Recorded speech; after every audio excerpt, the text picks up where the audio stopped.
Hello again, everybody. Gary Ferman and Matt Shodell here, and today we are talking about why Miami Hurricanes head coach Mario Cristobal can succeed in year two. And Matt, this is a really cool topic because year one did not go the way Mario wanted it to go, the way anybody thought that it would go. Whenever you have a new coach come in, there is a groundswell of excitement.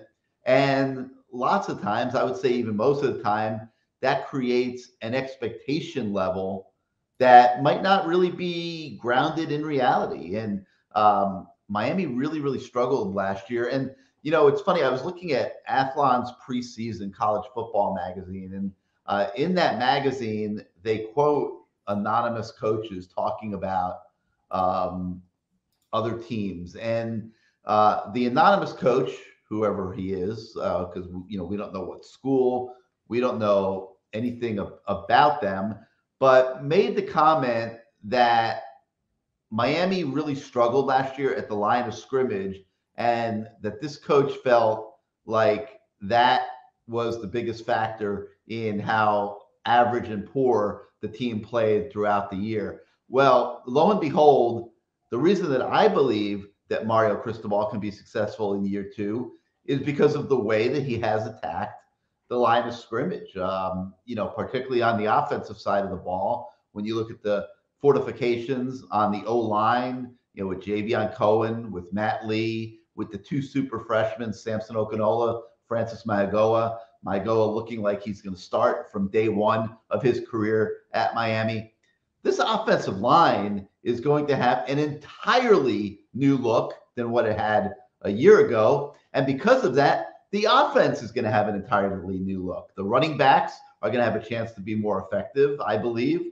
And Tyler Van Dyke, with better protection, should hopefully get back to being the TVD, the Tyler Van Dimes that everybody expected him to be last year. It's what we saw in 2021.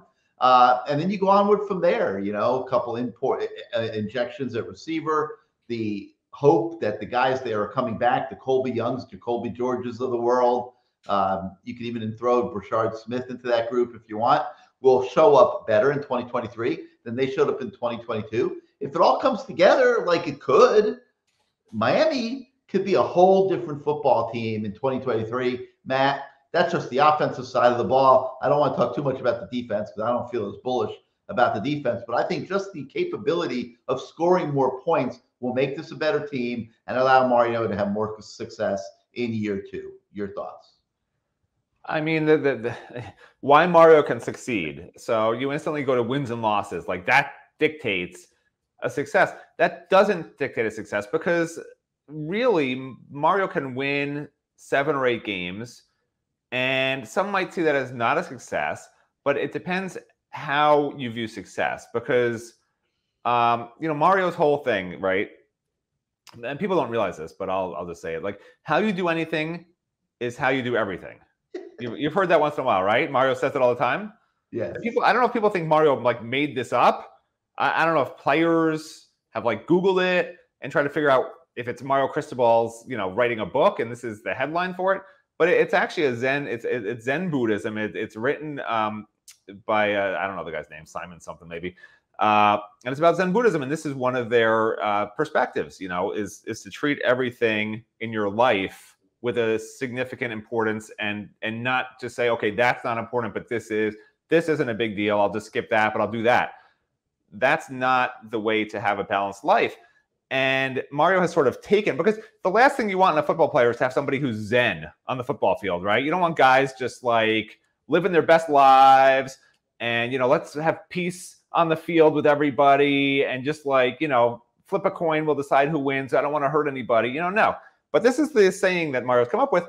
And, in a sense, it does make a sense in football. And there's some other, some other Buddhist sayings that make a lot of sense about leadership and how Mario probably wants to be a leader. And I'm sure he's read all these books. He and Al Golden are the two guys who just constantly are reading and trying to instill what they read into their players. If it was me, it would be all science fiction stuff about aliens coming down and attacking them. So you better fight hard now because the world's going to end any day now, because that's what I read. I read science fiction. So Luckily, these guys read something different. But did you see those guys out in Vegas a couple of weeks ago that claimed that aliens landed in their backyard and they were eyeball to eyeball with these like 9-10 foot aliens with big eyes and stuff?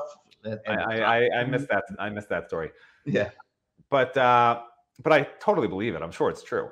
Anyway, so look, the point is, and just based on Mario's own Zen Buddhism, the success or failure of a team, it's easy to say, oh, they went 6-6. Well, if you lost to Clemson by 4 points, you lost to FSU by 2 points, you had a couple of unlucky breaks with injuries, and younger guys got better the whole year, I would argue that's a success. So success can be viewed through different lenses. So what I think, to me, what will make this a successful season, you guys can read the story. It's all about, how do you win more games, whatever. It's a bunch of baloney. I mean, I think, did I write it? I probably wrote it. But, these are my assignments. I have a publisher who forces me to write stupid stories, and now I can tell people on video how I actually feel about things. Success should not be viewed through the win-loss lens. And, any liberal Democrat will tell you the same thing. We all get trophies, right? But what I will say is, in this particular case, with this particular team and where it's coming from, to me, success will be a total culture shift from guys quitting last year, from guys who were asking to come out of games when they were fine, maybe a little bit tired, trying to go to the sidelines, and coaches had to push them back on the field almost. Guys faking injuries in pregame warmups because they knew off film they were going to struggle, to a mentality that basically, honestly, Matt Lee embodies, which every player on the team needs to have infected with, which is this: I will rip off my arm to make a play. I will do whatever it takes to help this team. This is not an individual sport. NIL has tried to make it an individual sport. The NFL and the transfer portal has tried to make it an individual sport. Mario Cristobal has always tried to instill team. That's why players were so upset when he left Oregon, because all he had told them is, we're a family. We will always be a family. I will never leave you. His players were mad when he left. But look, at the end of the day, he's coming home to his family, his real family. Everyone's got multiple families. He had a family in Oregon. He had a family in Miami, and he picked a family in Miami. Sorry, Oregon. But that's what he tries to instill, and that's what he really tries to embody in his own life, that his players can see, and that's how he tries to lead. And, to me, if there's no guys asking out of games, if you see guys getting IVs at halftime or after the game, if you see guys upset in the post-game press conference that are standing up there like they did last year, and, I don't want to say they were smirking, but they certainly didn't seem upset to me, just sort of nonchalantly talking about the game. Like, no, they should look upset.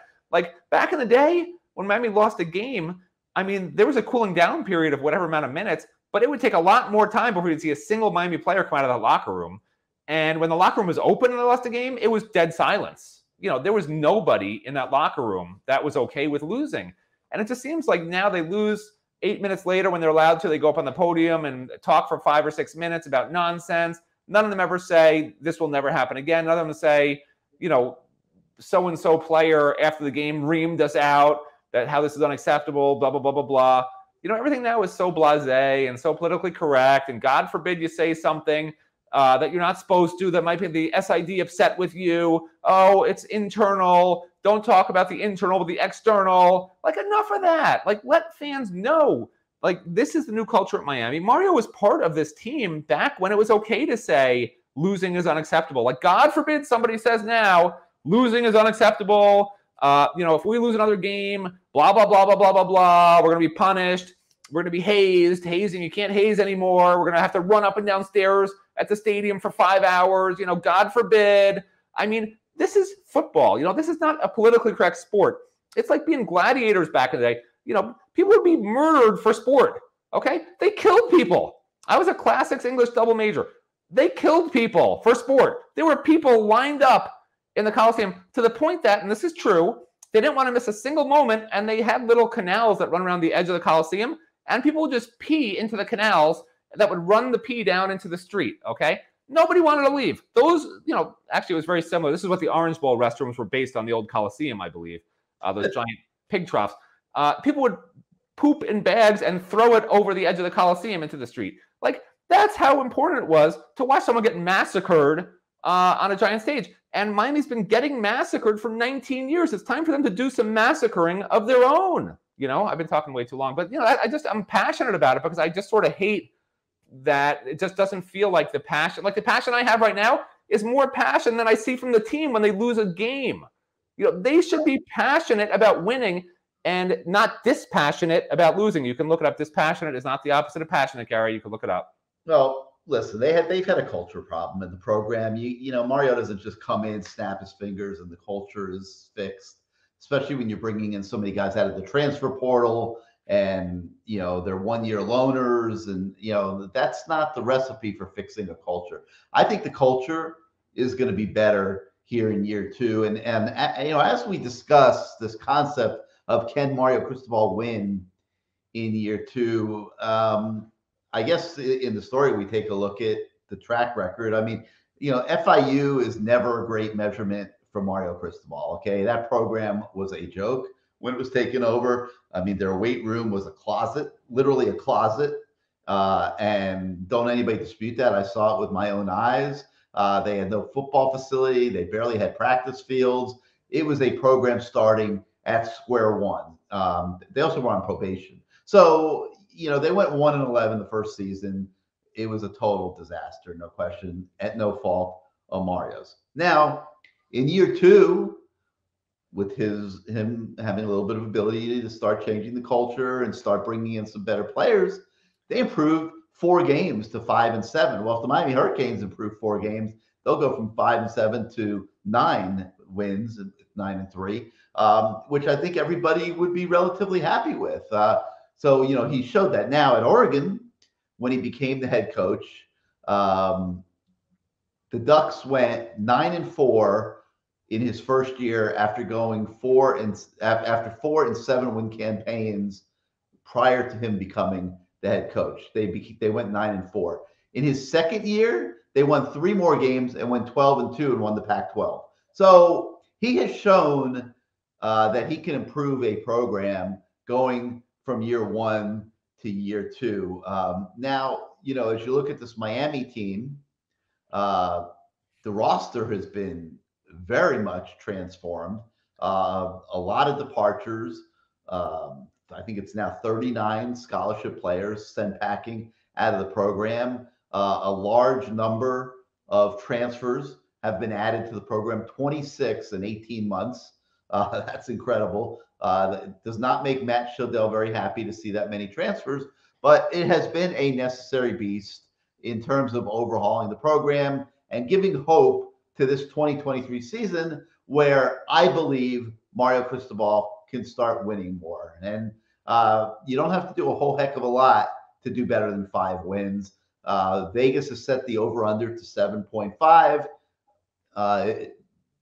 If you're going to be optimistic, then you're hoping Miami gets to 8, and maybe if things really fall right, they get to 9. And those are realistic goals. I mean, there's going to be tough games in there. Obviously, Texas A&M, FSU, Clemson, the 2 road games, and the Carolinas are going to be very difficult outs.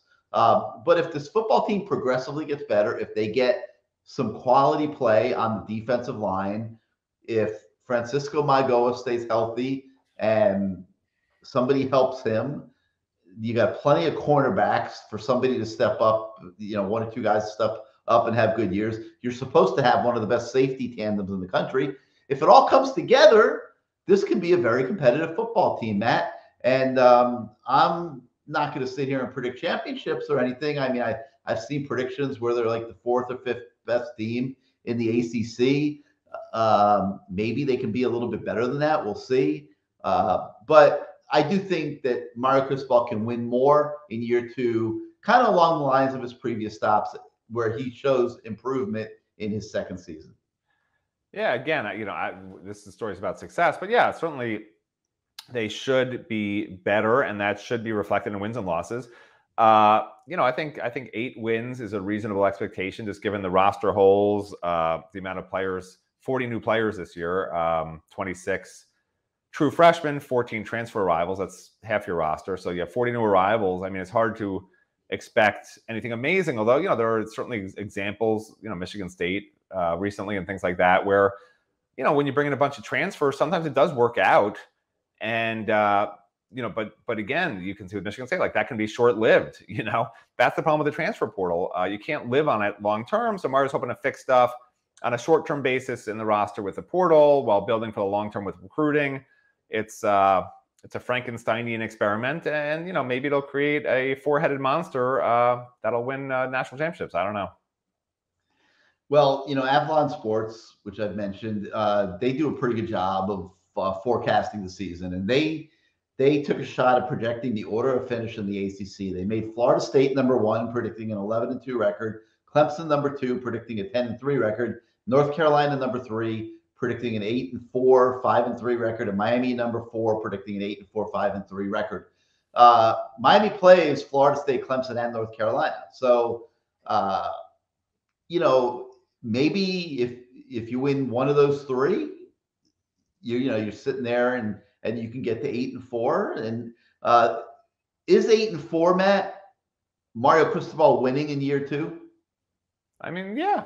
Look, again, it depends on what the 8-4 is. If they're 4 blowout losses, I mean, it depends what time, when they happen. Also, I mean, if you win your first 8 games and you're rolling, you lose your last 4 games ugly. That means your team got worse as the year went on. So there's no, people want this answer. 8 wins is good, 9 wins is good. It depends how it happens. If you win 9 games barely against really bad teams, and your 3 losses are what you expect to, maybe at North Carolina, Florida State, and Clemson by big margins, you could argue that that's a mirage. So what you really want is just a team that plays consistently well, that shows improvement. People who, you weren't sure if we're going to be good are starting to step up, and the team gets better as the year goes on. Because again, I'm not looking at 2023 to be this miraculous playoff season, but I am looking for 2024 to get to 10 wins and 2025 to be competing for playoffs, be in a playoff spot, honestly. I mean, if Miami's not in a playoff in 2025, then this whole thing's been an exercise in futility again, because, 4 years to fix a roster, like that's your roster, that's Mario Cristobal's team will be in 2025, whatever it is. Like that's Mario Cristobal's vision. That's when it will come to fruition. That's what it will be from then on. It's not like in 2025, if they're not in the playoffs and they're winning 7 or 8 games again, it's not like magically all of a sudden he's going to change what he's doing and all these 5 stars are going to come and the development's going to happen all of a sudden. Like, no, that's what you are. So by 2025, this team better be in the playoffs. And if not, I'll probably no longer be on this show because people will be so depressed. They don't need me depressing them even further. It would be dangerous at that point. There's no question winning breeds winning. And so this year is a transition year, hopefully, towards winning. And if they can get to 8, 9, it's got to be considered a success. That has to be classified as Mario Cristobal starting to win at the U.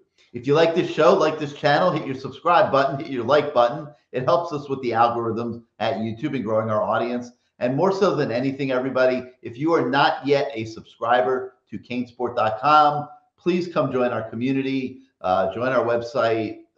Don't think you'll be sorry. Your subscriptions allow us to do what we do every day to enhance your fan experience. So for Matt Shodell, I'm Gary Ferman. That's going to do it for today. We will see you next time.